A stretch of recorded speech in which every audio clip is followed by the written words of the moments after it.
បងខ្ញុំបានអាយចំណាក់បាក់ពី3ខ្លីបងគាត់មកកមានមុខហ្នឹងមួយមកផ្លែមក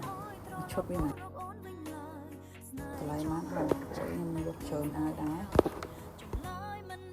អាវក៏បើកសអាវសម្រាប់ចែកសមាជិកហ្នឹងមែនបងពាក់ទៅរបៀប free size អញ្ចឹងដូចគ្នាបងបងអាមានអាដៃរឹបទេណាដៃវារឹបទេបងបន្តិចបងចាំតិចខ្ញុំសួរមេខ្ញុំសិនតើគាត់ឲ្យយកអាហ្នឹងអត់ចាំខ្ញុំឆាប្រាប់បងសាទៀតចាំដឹកអាយមកចាំទទួលលុយ